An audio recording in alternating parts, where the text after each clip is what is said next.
why Illinois was able to take the game was because the defense kind of gave up, but that's not really the case. I think the defense actually played a really good game, and Illinois' offense really couldn't do a lot. It was Michigan's offense that really dropped the ball. Still feel like Illinois is being extremely disrespected. And I've probably been saying this for the last since the Nebraska game, since I was able to watch the full film on Illinois, because what they do isn't sexy. Here's what I noticed against Dylan Gabriel. If he has remotely anybody in his face, has to make quick decisions and roll out of the pocket, he's very turnover prone. But I think that was key to them winning that game, in addition to our offensive ineptitude.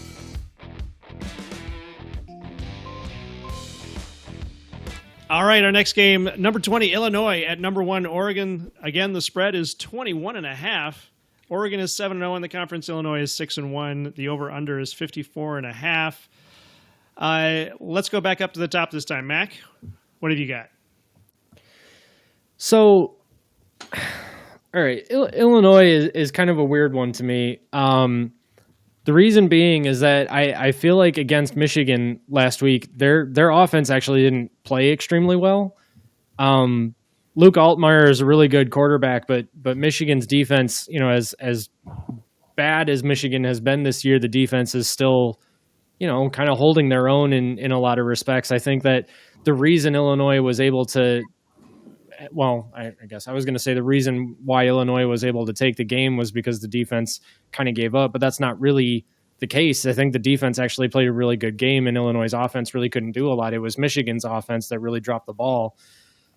The thing is, though, is that I think Oregon is just vastly superior in every phase of the game. And I firmly believe in what Brett Bielema is doing at Illinois. Bielema, okay.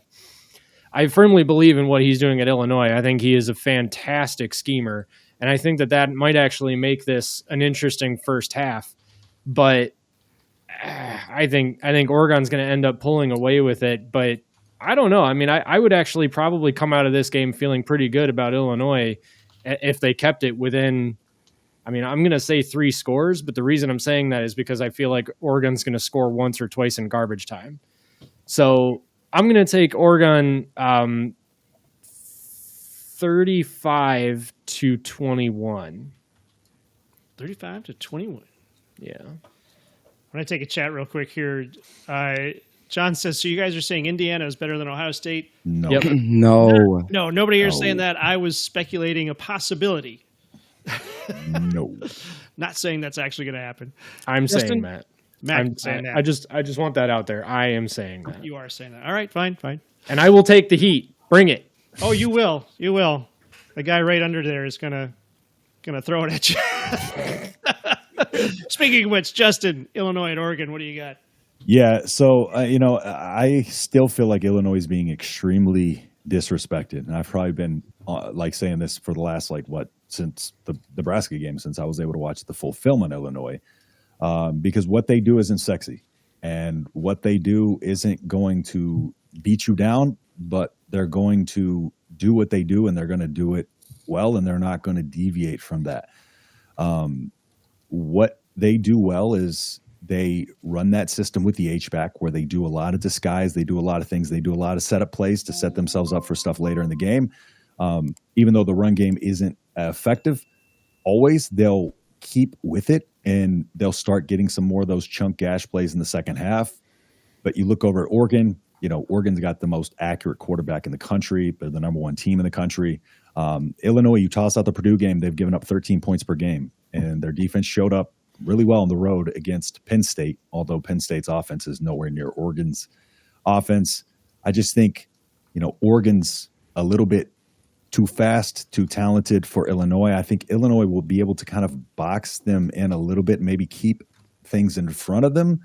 But I just think over time, the battle of attrition, Oregon's obviously the better team. They're going to pull away late. The spread in this is 21? So I'm going to say, give me Oregon 30. Give me Oregon 31.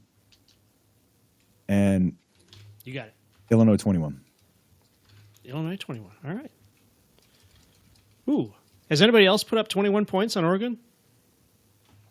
I don't think so. I don't think so. Yeah. But I think if Illinois can, it's just going to be a matter of methodically marching the ball downfield and do what they do well. And I think they can do that for a few drives at least.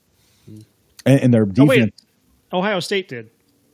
Oh yeah. Ohio State put up 31. Yeah. Their defense is very opportunistic as well. Like, they do force turnovers. Pat Bryant and Zachary Franklin are monsters on the outside as well. The one thing is Caden Fagan's out for the rest of the year. Now he's their big bruising back, of course.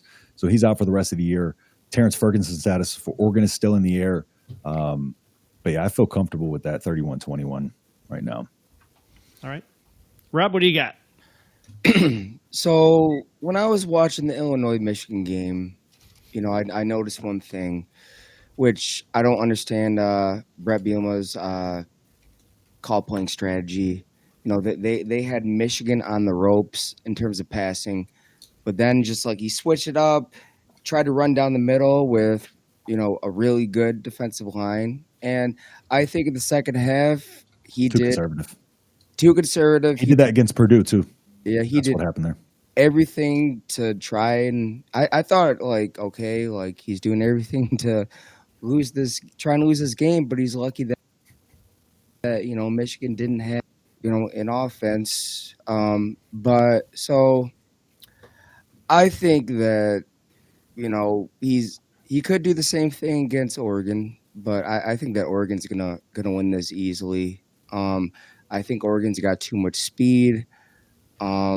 Illinois' defense is not as well. It's not as good as Ohio State. But here's the thing. Here's what I noticed against Dylan Gabriel. If he has remotely anybody in his face, has to make quick decisions and roll out the pocket, he's very turnover prone. So if they could just dial up some blitzes, get a lot of pressure, which I saw against Michigan, they were pretty good at. Then they have a chance.